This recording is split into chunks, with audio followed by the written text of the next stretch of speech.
ಆ ರಾಜ ಮಾಡಿರೋದು ಸರಿನಾ ತಪ್ಪ ಅಂತ ವಿಡಿಯೋನ ಕೊನೆ ತನಕ ನೋಡಿ ನೀವೇ ಹೇಳಿ. ರಾಜನ್ ಮುಂದೆ ತಪ್ಪು ಮಾಡ್ದಂತ ಎರಡು ವ್ಯಕ್ತಿಗಳನ್ನ ತಂದು ನಿಲ್ಲಿಸ್ತಾರೆ. ಆಗ ರಾಜ ಕೇಳ್ತಾರೆ ಇವರಿಬ್ರು ಏನ್ ತಪ್ಪು ಮಾಡಿದ್ರು ಅಂತ.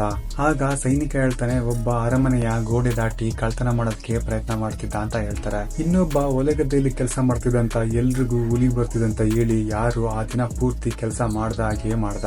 ಆಗ ರಾಜ ಹೇಳ್ತಾನೆ ಒಬ್ಬರಿಗೆ 100 ಏಟು ಕೊಡಿ, ಇನ್ನೊಬ್ಬನಿಗೆ 1000 ಏಟು ಕೊಡಿ ಅಂತ ಹೇಳ್ತಾರೆ.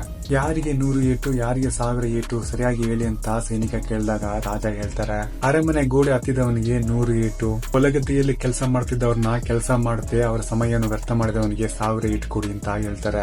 ಕಳ್ತನ ಮಾಡಿದವನಿಗೆ 100 ಏಟು, ಸುಳ್ಳು ಹೇಳಿದವನಿಗೆ 1000 ಏಟು, ಇದು ಸರಿನಾ ರಾಜ ಅಂತ ಸೈನಿಕ ರಾಜನ ನೋಡಿ ಕೇಳ್ತಾನೆ. ಅದಕ್ಕೆ ರಾಜ ಅವನು ನನ್ನಿಂದ 1000 ಚಿನ್ನದ ನಾಣ್ಯವನ್ನು ತಗೊಂಡು ಹೋಗಿದ್ರು ಕೂಡ ಅದನ್ನು ಮತ್ತೆ ಸಂಪಾದಿಸಿಕೊಳ್ಬಹುದು, ಆದ್ರೆ ಅವನು ಜನರ ಸಮಯವನ್ನು ವ್ಯರ್ಥ ಮಾಡಿದಾನೆ.